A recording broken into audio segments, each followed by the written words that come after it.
Happy Spiritual Sunday to you all. And yes, as you have noticed, I am not in Florida. I am in LA. And so I wanted this to be a little bit of a continuation from what we spoke about last week. Because last week we talked about the power of decisions and where decisions come from. Consciousness, whether we listen to the opponent, whether we in our head, the AI program, or we listen to the true voice of our soul, the real piece of the Creator that's been implanted in every one of us. And depending on that choice will determine the actions we do and therefore determine what our lives will look like. Whether it's moving on the path of the light or, heaven forbid, moving on the path of more pain and suffering until we get it right. You know, it's like they always said, if a person is really hard-headed, to wake them up, it's going to take like a lot of beating on their head. You know, some people, I believe I've shared this before, you know, some people that I knew in high school, they could go to a dentist, they could basically have a tooth extracted without Novocaine because their ability to tolerate pain was so powerful that they didn't feel the pain. And then you had other people who basically just sitting in the dentist's waiting room is already like whining and screaming in pain, even though nothing has happened. So our tolerance for pain, our tolerance for the illusion, I guess, and the power of the illusion, let's call it, depends on the person. You and I, if you're here, as we said actually last week, every choice we've ever made since we were 12 or 13 brings us together now. All of you who are watching now, all of you who are watching the recording, you know, going back on Facebook or YouTube or any of the channels, Instagram, where we post these talks, every decision you made up until the moment that we're together here, every decision led you here, led all of us here. And consciousness is the determining factor of the decisions we make. So before we do our affirmation, I know it's a little different. I wanted to read from the Zohar, and this is volume 6, the section called Vayeshev, just so we'll have some more resources for today, but also a continuation, if you will, maybe a bridge from last week. So it says here in verse 8, and I'm reading just the English, "Come and behold, this is why the evil inclination comes early to join with man from the day he is born, so that man will believe in it." Meaning, when we come into this world, we have the AI program, the opponent program, and it speaks to us more loudly in the beginning of our lives. Meaning, there is almost no voice until 12 or 13, almost no influence of the voice of one's soul. Kabbalist in simple terms explaining that we don't have the force of the light, so to speak, yet, the real free will to choose sending light into the darkness, to choose to act with love, kindness, and compassion over resentment, anger, jealousy, greed, ego, etc. Because we tend to believe. That's what he's saying. So, like, if the first voices we're hearing more of, or all the falsehoods, when a person's not good enough, they can't achieve, whatever, the world's out to get them, all the false lies of that opponent. And then he says, later when the good inclination arrives, meaning when on a spiritual level that power of the light of our soul is awakened, is activated, where we are able, we have the capability to transform darkness to light, chaos to order. So when a person hears the voice of their opponent, if they're aware of it, then they can overcome it and act like the light. That happens at 12 or 13. Later, when the good inclination arrives, man will find it difficult to believe in it. Why? Because they've been hearing the lie for the first 12, 13 years or so. And the words that it says will seem burdensome. Meaning, even though once a person's been told a lie long enough, they'll tend to believe it. We have those experiences. So then when we come along, especially in this case, we come to learn Kabbalah from the center's teaching, the lineage of real Kabbalists. It's, even if we want to believe it, even if we'll start accepting to believe it, it'll seem like it's such an effort and a burden and so much work to overcome the voice and the challenge of the opponent. And that basically is life. If you think about it, because most people don't grow up being taught this wisdom, so that at 12 or 13, they've already had an influence from their environment, parents, family, friends, even teachers, mentors, to understand what you and I learn from Kabbalah 1 forward. And therefore, if you think about it, if the essence of the ability to at least have control over one's life starts at 12 or 13, then it's easier to grasp why the teenage years so often are so tumultuous and difficult, etc. Because we're not taught how to activate the light of our soul over the challenge of the opponent. We are not taught the reason for being in this world. We are not taught that there's one soul that's like on a spiritual internet to 8.5 billion bodies. We're not taught those things. So then the same old, everybody's out to get us. Be a victim, be angry, be jealous, be greedy, be insecure, be resentful, have guilt, shame, be tight with one's money, feel fear of lack or the fear of poverty. So hold on. A miser, somebody who has a lot of money, but they still have fear that they're not going to have enough, or they shouldn't use it, or people are out to get it. Not a pleasant experience. So this is why I want to take that and our affirmation as a platform for today. So let's do our affirmation together. Consciousness is everything. I raise my consciousness today to see the miracles and wonders of life. I commit myself to behave with greater love, compassion, and kindness towards all human beings. And so, starting again with those first three words, consciousness is everything.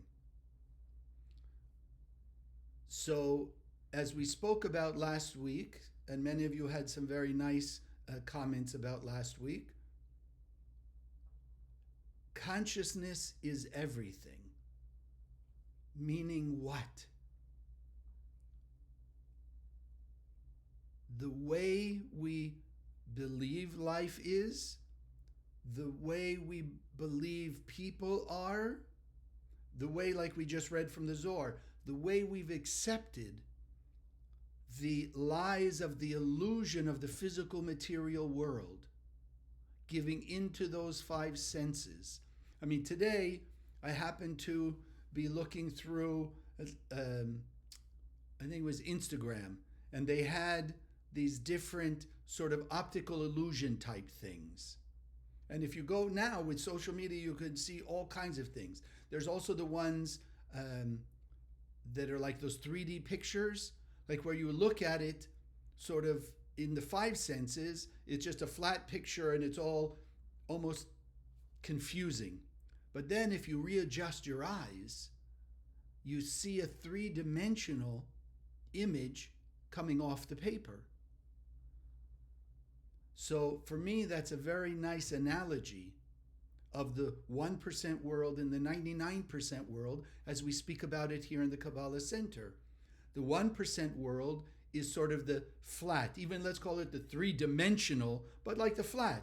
People walking around, you see what you see, everybody looking at things. They said what they said. They did what they did. People out there are doing what they're doing. But as we have come to understand, there's an inner motivation for what they're doing, how they're acting, what they're saying.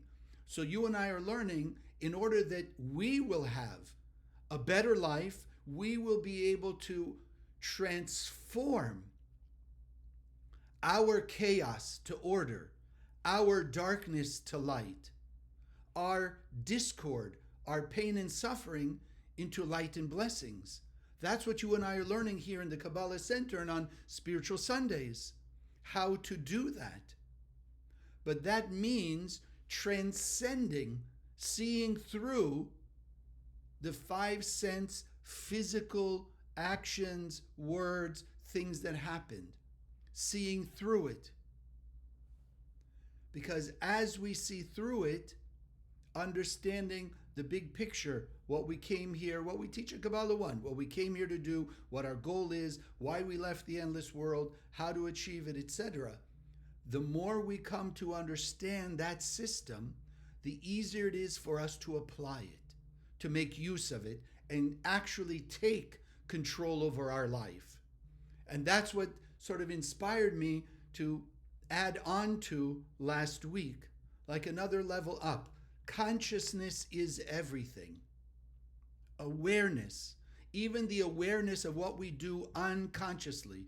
The Rav used to make jest of, how sometimes a person can get in their car, they've driven from home to work and work to home, 5-10 years, same route, same way, etc. And sometimes they'll leave the house and the next thing they know, they're at work. It was a 10-minute, 20-minute drive, but they, in essence, don't remember the drive. It's like they just got in the car, now they're at work. So the Rav would say, who was driving the car?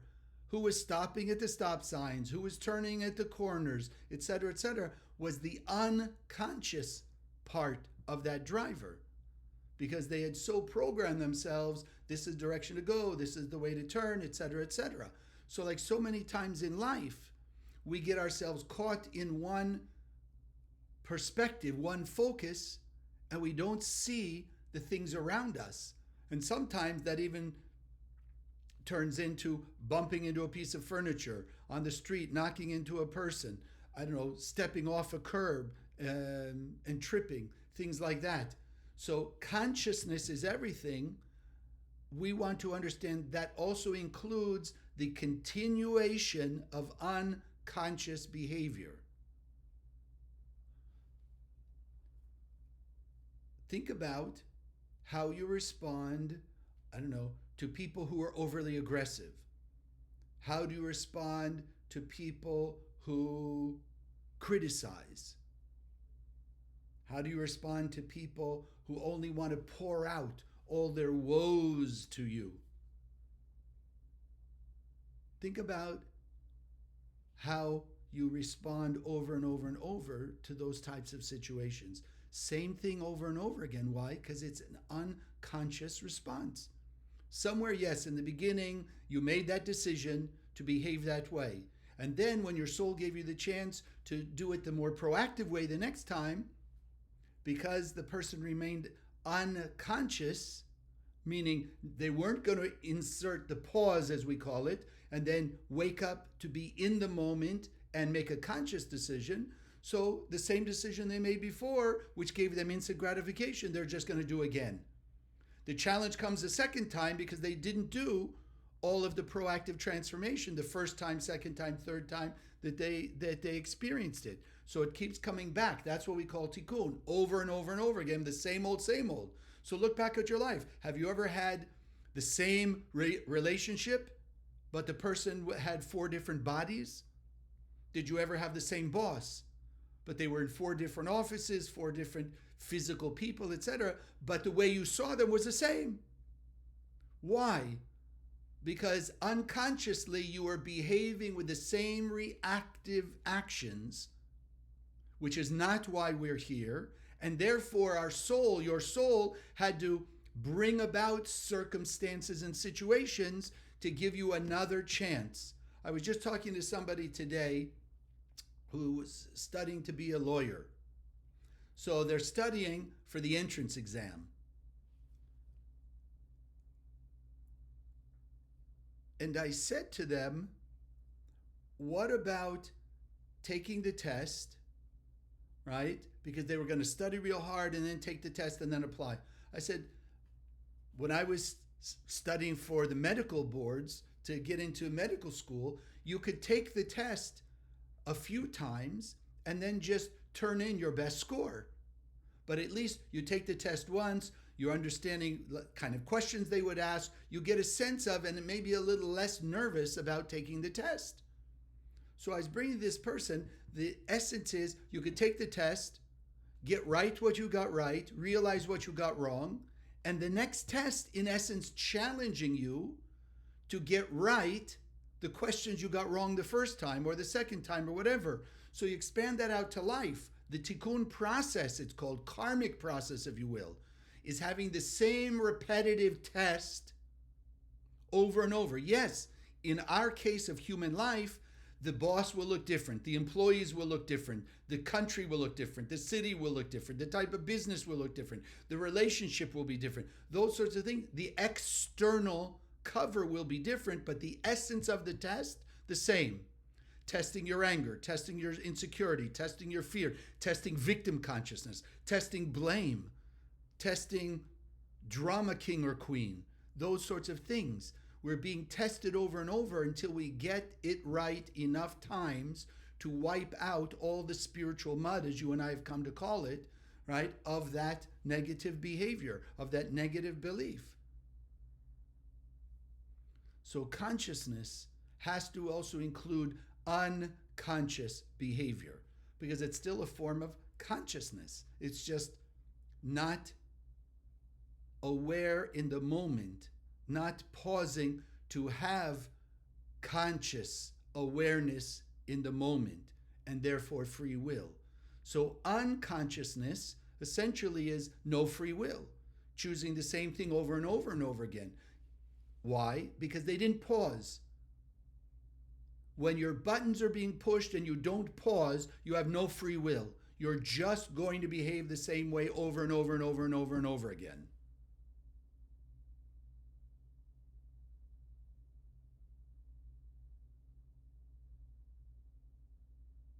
Yes, you're thinking about it over and over and over again. Same relationship over and over again. Same business over and over again. On and on. Everything the same. The same ailment over and over again. The same challenges in life over and over again. And as we always go back to, the only person that's a common factor in everything in your life is you. The only common factor in my life, in any situation, from beginning to end, is me. So you and I have the great blessing to understand that I am the determining factor in which direction I move forward. And essentially only two: the path of the darkness, the path of the light. The path of the light, yes, it also has challenges, but it's the challenge, if you will, the test to go up the next level. The path of darkness is in essence the same test over and over again of the same level. The level didn't elevate because the person didn't pass that test. So consciousness is the first and foremost determining factor of your destiny, of the person's destiny. And so we want to make sure and keep empowering. It's not an all or nothing. None of us going to jump from where we are directly to 100%. It's a process, like running a mile, step by step by step. But if each step is forward, as long as you keep putting one foot in front of the other, you'll get to the mile. Yes, you could walk fast, you can run, you could ride a bike, however you want to look at it. We can speed up the process, which is the power of the Kabbalah Center. What we're teaching people, and the only reason of the Kabbalah Center, is to give every human being on earth the awareness of the rules of the universe, the spiritual universal rules that work beyond race, color, religion, belief system, history, past experience, etc. Transcend all that. Because we all have the infinite light of the Creator inside of us. And everything we do creates. What we're discussing is creating proactive harmony and order out of chaos instead of more chaos out of chaos. That's the essence. And therefore, the intention, the consciousness we want to affirm, remind ourselves, keep repeating consistently as many times as possible every day. I am here to imitate the light of the Creator. I am here just to be a conduit of the light of the Creator, a channel of the light. That's what we were created to be. That's all we can be. What our spiritual work is, by transforming that reactive to proactive, is to remove the blockages within our conduit, within our channel, so that more of our 100% light can flow through us. And when more light flows through you, it's able to take away more darkness from your life, bring greater illumination, which means more blessings, more clarity, more peace, love, prosperity, all the good things, and greater strength to break down the next blockage and let more light flow. So our consciousness has to be one. I want to be one with the light. I want to be a better channel of the light. Asking the light, meaning open my heart and soul to let the light guide me and point out where I'm blocking the light. And you and I learn from the first class in Kabbalah 1, we block the light by believing in the illusion and acting from the illusion, being reactive, letting the physical, material things control our response. It's what they said that determined how we spoke in response, let's say. It's how they acted, the outside, that determined how we act. That's reactivity. Proactivity is when we don't let what the other person said or did or what's going on outside of us control our behavior, control our response. We take control of our response. We decide, what do I want to come back to me? That's why the pause is essential. Your button's pushed, make the effort, pause right away. What am I feeling? If I'm feeling anger, start shining out the light from my heart and soul, compassion, kindness, tolerance, understanding, whatever name you want to give it, but start to shine light. Because if you're adding light out into the cosmos from your soul, then more light is going to come back to you. Cause and effect. What goes around comes around. But without the pause, same old unconscious behavior. Reactive. No spiritual growth. No elevation. No brighter light. No diminishing by transformation, chaos to order. Darkness to light. Same old. So the same tests, the same challenges to break down that spiritual mud will have to happen over and over and over and over again till the person breaks away that mud. So then the consciousness, love your neighbor as yourself. I want to be the conduit of sharing the light of the Creator 24/7, because that's what the Creator does. The Creator, metaphorically, that we should understand, shines light 24/7 on every human being on earth. The Creator, again, metaphorically, we don't believe there's a being that's a creator. It's this infinite, intelligent energy of the light, which is infinite consciousness of good, blessings, unity, peace, true unconditional love. Our job is to imitate that and therefore have that same benefit.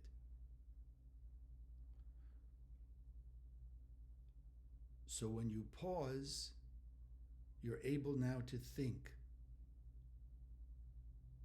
what am I feeling that my soul is showing me the blockage? And what do I want to come back to me? I can be conscious. I can be in the true here and now. We'd focus on this moment and this action, not what will come. I think we talked last week, even a person, let's say, pauses, that opponent voice is still going to jump in with either fear of what might be or guilt or shame of what was. So even though the person is paused and in one simple way, minute way, they're in the moment, but then they give more power to the voice in their head called the opponent of the past or the future, which even though they're standing in the now and even in a tiny way made an effort to pause, but then they're jumping to the past or the future. What did happen in the past and therefore influence to be reactive, what might be in a negative way in the future and therefore again influence to be reactive. So it's pause and start sharing the light. Pause and start sharing the light. So for me, one of the tools we can use, think on a constant level, as much as you can put in your mind daily. What is it in the big picture of life are you looking for? It's important to put some, if you will, reward, not a particular thing, because I can already hear Satan saying, oh, so Chaim's telling you, think about that job you want, or that person that you want to date, or this car you have to have, or this vacation, or whatever. No. In the big picture, how happy do you want to be? Put in your mind how important it is to have prosperity, health, peace, love, protection, etc. In that way, if you will, in the general way. But something that's so valuable to you, health, peace, spiritual children, grandchildren, whatever, that when the opponent starts to speak in your head, you're able to say, no, I want lasting health, lasting peace, lasting prosperity, lasting good in my life. And that can only come from the light. So instead of reacting and adding to the darkness, I'm going to shine light. Light of kindness, compassion, forgiveness, tolerance, etc. And often, and this is another point that's important, often that those words or those thoughts important to be manifest by action. Like we often say, actions speak louder than words. So if a person is sending the light of compassion and kindness, and then for whatever reason says something mean and nasty, they're not manifesting all of the light that they were shining or attempting to shine. If a person committed to you and said, yes, I'll meet you on Tuesday, 8 o'clock at such and such a place. If they don't show up at that moment, then in essence, you know that their word didn't carry truth with it, didn't carry enough energy, enough force or intention behind it to show up at the right time. So the Zohar says, and we've all heard the phrase, the road to hell paved with good intention. Because a good intention is like that. Pause, I'm thinking nicely, I'm thinking good, etc. And even, let's say, starting to shine light, but often that shining of light necessitates some action to make it manifest. Because the manifestation of the light is what we're seeking. We're all full of light. The world and the universe is full of light. What we want is the manifestation and therefore the experience of lasting blessings, of lasting fulfillment. So consciousness is everything, yes, in a general way, more often than not, needs an action to follow it. If you're shining the light of compassion, then the action should be of compassion. If you're shining the light of prosperity and abundance, then the action should be sharing that, tithing, donation, charity, etc. If the action is forgiveness, or if the thought is the light is forgiveness, then the actions need to be of a forgiving nature. Whatever it is, needs to follow that. And therefore, certainty, which even in the center often gets misconstrued. Yes, the Zohar, the Kabbalists teach us that we need to grow our certainty. It's not, again, all or nothing, certainty. But what is certainty? And this is the key that I've had a number of conversations in just this last week with people who've been around for a while. And again, certainty is also part of the path of our spiritual growth. So a person can have 10% certainty, then 20% certainty. It grows. I want to make sure that we're understanding already the big picture, so as we grow in it, we can be heading more directly and effectively towards the true ultimate absolute certainty, like all the great Kabbalists had. So what is certainty?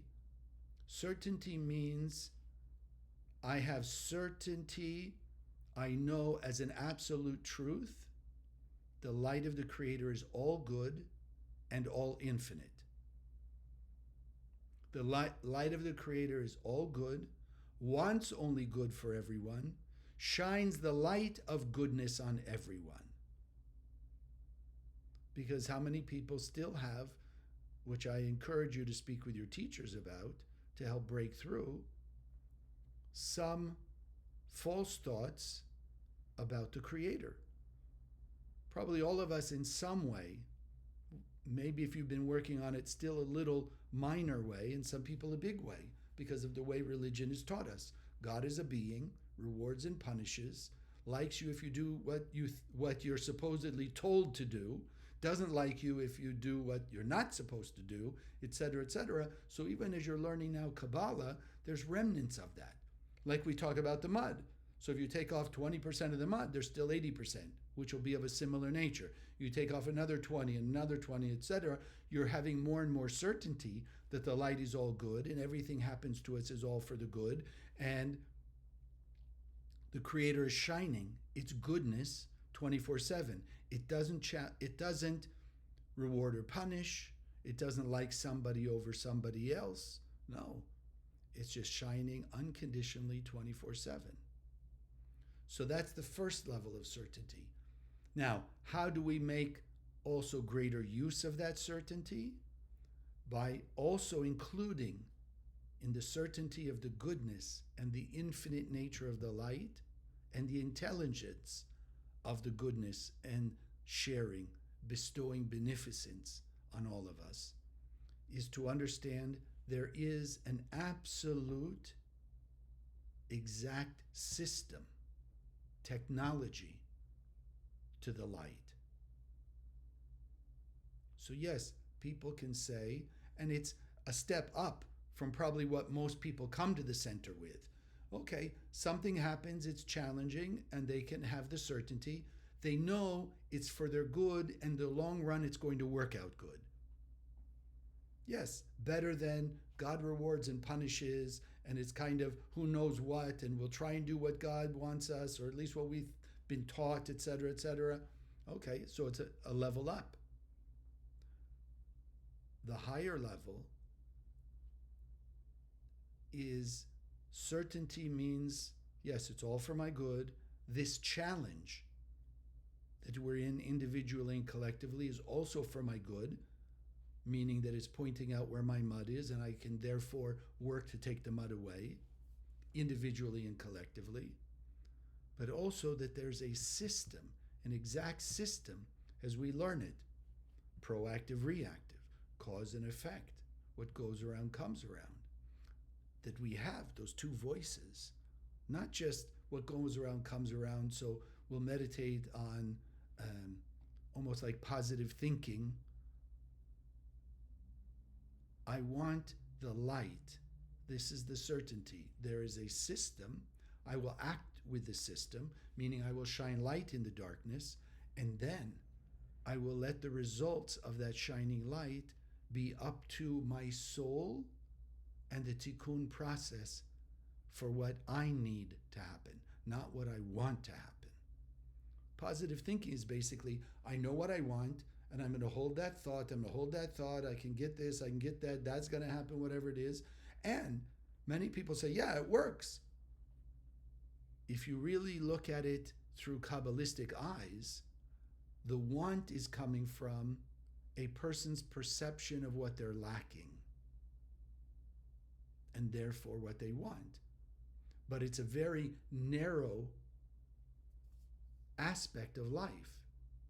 They think they need money, so they're going to meditate on getting the money. Money, money, money, money, money, money, great. What they don't know, they don't have the awareness that what they really need on a spiritual level is the prevention of the accident that's on its way. But they're trying to, in essence, force the universe to give them money because they don't realize that there's an accident waiting to happen because of their tikkun process. So when you're channeling the light and doing the actions of the light, greater love, generosity, compassion, humility, forgiveness in the face of anger, guilt, shame, poverty, lack consciousness, jealousy, envy, etc., that's when the light will give you what you need. Shining light in the face of the darkness, asking for what you need, and then acting like the light in the moment. Because the ultimate level of certainty is I am certain I am just a vehicle, a conduit, a channel of light. I am not the light. I don't know what I need. Or I don't know, yes, what I need. I may know what I want. I may think I know what I want, but I don't know. So I'm listening to the voice of my soul, and I'm following the actions of the technology. And then I am not looking for what the result is. What's reactive behavior? Acting in a reactive way, scream, yell, fight, bite, and looking for the immediate result. I got what I want. I feel good. And then when it falls apart, because it's only short term and short-circuited, then a person either doesn't notice it and the other challenge comes again, etc. We've talked about that. So even when you're doing the effort to shine light into the darkness, don't start looking for what you expect to happen. Oh, I'm scanning the Zohar and sending the light of prosperity. I expect a big deal tomorrow. No, maybe the light you're shining is giving you what you need. Protection from an illness, protection from an accident, protection from some other negativity that you didn't realize was on its way.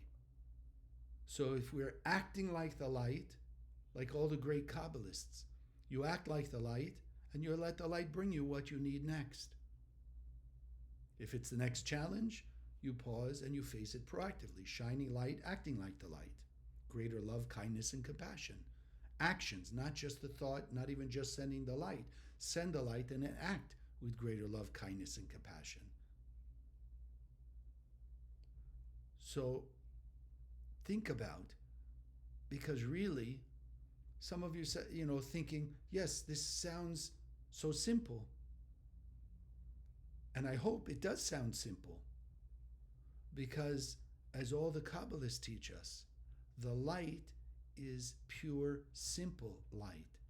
As we're meant to be, and we came here to be emulators, conduits of the light, then we also have to be simple, meaning pause, don't overthink it, start sending light, and then act like the light. Let it be simple. If it was really complicated, then some of us would be left out. Like somebody told me years ago, if you have a system for success, but as the book is being written or the system is being taught, it's like quantum physics or calculus, not a lot of people are going to be able to follow to achieve that, quote, success system. But if it's simple, then everybody is capable. Now the work is not unraveling the difficulty and the complexity of the system. The difficulty of this system, the true system of the universe, is overcoming the voice of the opponent and acting like the light, shining the light into the darkness, regardless of what the challenge is. Look at all the horrible things going on in the world. You want all the horrible things to end? You have to shine light on these people. Shine light into the world. Wake up. The light of the Creator in every human being on earth they will start to feel the pain of their negative actions, like you and I do in our level, and then want to change. I don't care which person it is. As the Kabbalists say, when a person feels overwhelming pain, they will make an effort to change. You and I, because as we're learning today and we learn in the center how to influence the world with the light of true light, unconditional love, kindness, compassion, acting like the Creator, not blaming the outside, not looking to the outside as the source of our happiness and joy. As we're shining that out into the world, then when pain of their negative actions awaken inside, the light that we've surrounded them with, the environment of the world of the light, of true transformation, true unconditional love, true love your neighbor as yourself, then the pain will be so powerfully inside them, like their hand is on a hot stove, they will do anything they need to do to alleviate that pain, which will be greater love, kindness, tolerance, generosity, humility, forgiveness, care and concern for other people, instead of blaming them and doing reactive things to try and push away what Satan, the opponent, has told them is the source of their difficulties. So the bottom line, awaken, envision the world at peace, your peace of heaven on earth, your peace of the Garden of Eden, and all that that means. And keep that at the forefront of your mind. Keep that as the goal. What do you want in life? I want lasting peace. I want eternal harmony. I want joy and happiness to last forever. Health, peace, love, protection. I want goodness, harmony. As that is a stronger and stronger desire from within us, it is easier then, one, to pause, next, to hear the voice of our opponent and shine light where that voice is telling you to do something reactive. Let the system be that simple. Consciousness is everything. Consciousness of the light is the intention to act like the light every chance we get, voluntarily, preemptively, and when those challenges come at us, so we can be more aware of our negativity, our blockages, and transform them. Like the scientists tell us, energy cannot be destroyed, only transformed. What the Kabbalists and the Kabbalah centers teaching us is how to take all the energy of darkness and reactive energy and transform it into greater love, kindness, and compassion, so that in the biggest picture, individually, along the way, and collectively, at the conclusion, we will all have transformed all forms of human suffering, pain, death, hell on earth into the purest light of the Creator. Love, kindness, compassion, love your neighbor as yourself, and the hell on earth into heaven on earth forever and ever. God bless. Okay. So let's go right into our meditation. And again, those of you who see behind me, this is a different version. This is just a white cover. It's still the Zohar, right? So this is the set of Zohar. And then we also have the pocket Zohars. Let me take it from my pocket for you. Those just to remind you what it looks like. Pocket Zohar. Make sure you, your friends, everybody, even you go shopping, ask the Creator, like we said today, consciousness is everything. I want peace on earth faster, more Zohars in the world, faster peace on earth will come. Because as the light shines brighter and brighter and stronger directly to the heart and soul of people, the faster we will all change to be more light-like in our behavior. So I appreciate all your support. be very candid, the greater the support, the faster we can spread the Zohar, spread this wisdom, and the faster we can all live in peace and harmony. So, adding to that now, Ayin Resh Yud, one of the 72 names, from the 72 names of God. Every Aramaic or Hebrew letter just shines the light of the Creator. They are just a portal, conduit, shining light, like almost like a fiber optic, I guess, right? So yes, it has a certain physicality, but it's actually just a transfer system, if you will, a portal that brings the light of the endless world into our world. And each shape has its own frequency. In this case, Ayin Resh Yud is the power of certainty. So just let your eyes see it. Ayin Resh Yud. Eyes are the window to the soul, already beginning a greater awakening of certainty in the light, the system of the light, and the ability that you have to act like the light 24/7.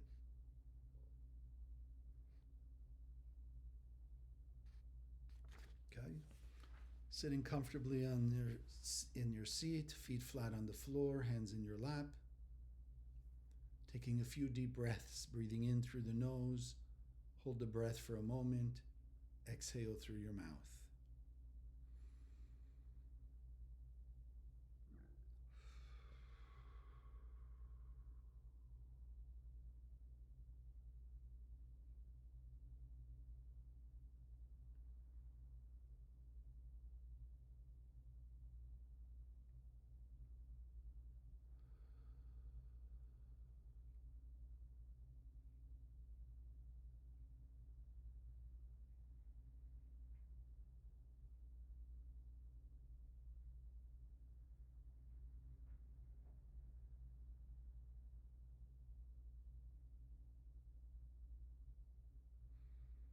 Feeling more relaxed, feeling the warmth of the infinite light of the Creator enveloping you,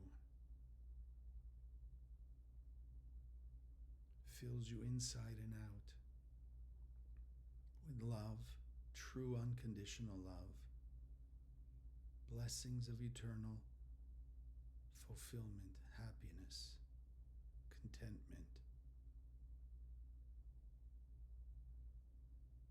Letting go of any limiting thoughts, beliefs as you exhale.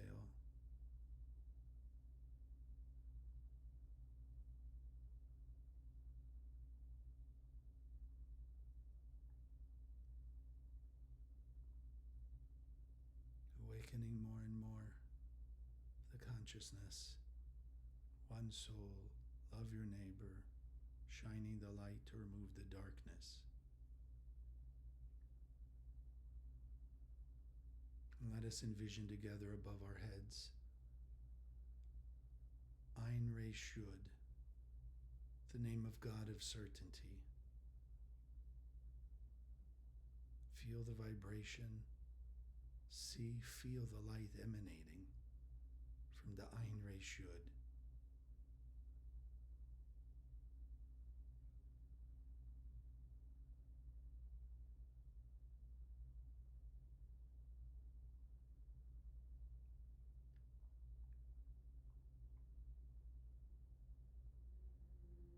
Vibrating with greater certainty, certainty in the infinite goodness of the light, that the light shines 24/7, and that we have the power of the light within us to be channeled out into the world. And so allow the Ayin Resh Yud, vibrating with this light from the endless of certainty, in the system of the light, the power of the light, and your capability to channel light.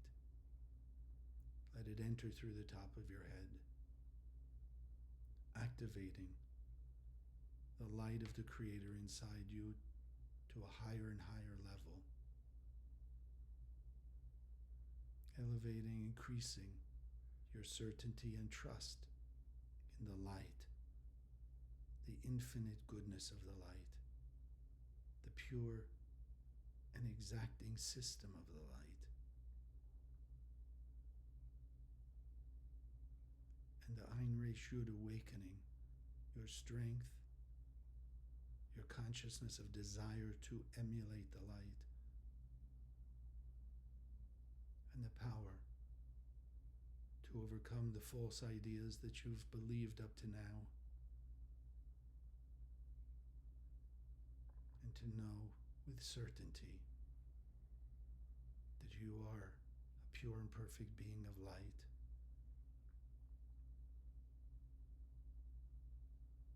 And our spiritual work is to unblock our conduit of light, our pipelines.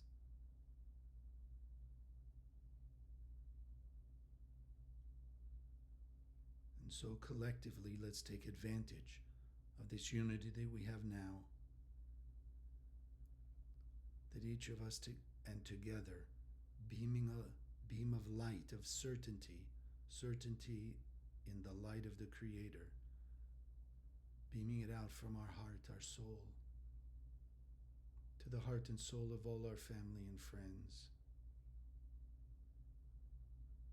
awaken in their greater certainty, in the power of the light. And the light fills their soul and surrounds them infinitely in the universe, and is a force of good, awakening their strength and their desire to be more powerful conduits of light.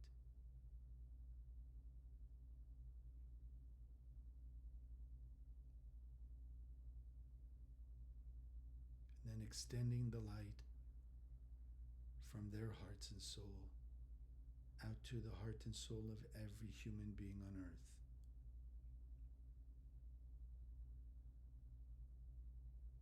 Awakening the pure light of the Creator inside every person, knowing that the light will pierce through their mud, their blockages, their false ideas and beliefs, and will awaken more and more of the pure light within them. And that as we intensify that light,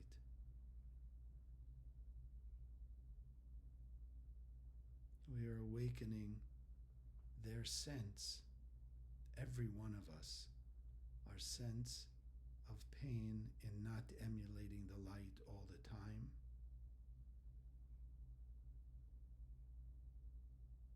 awakening conscious awareness to be in the moment in more and more of our actions, and that more of those actions will be actions of certainty, shining and acting like the light, unconditional of the circumstances, the people, the situation. And let's see together as this light is beamed to every heart and soul on earth.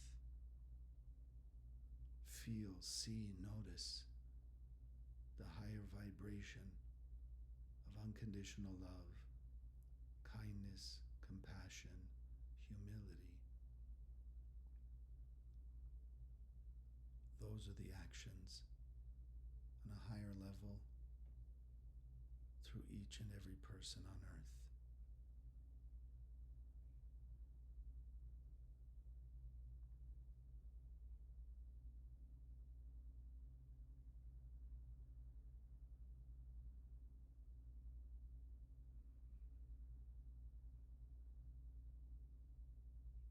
Take note of any guidance, inspiration that you are being given to help you and support you in your spiritual growth. And realize that's what's happening to every person on earth as we all shine our light out from our heart and soul to every person on earth.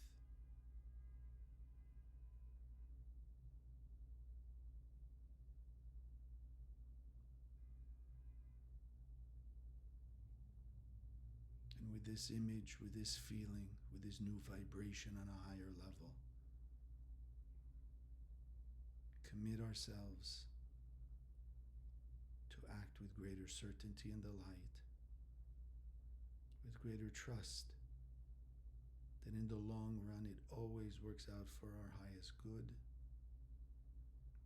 The greatest blessings will come more rapidly as we break down the walls of our reactivity and allow that pure light to flow through us more powerfully and intensively to all the world. And together we take one more deep breath, anchoring this into our heart, soul, and mind, and slowly exhaling. And open your eyes. Thank you for joining us. Please, again, send me your questions, comments, stories of your miracles, and most importantly,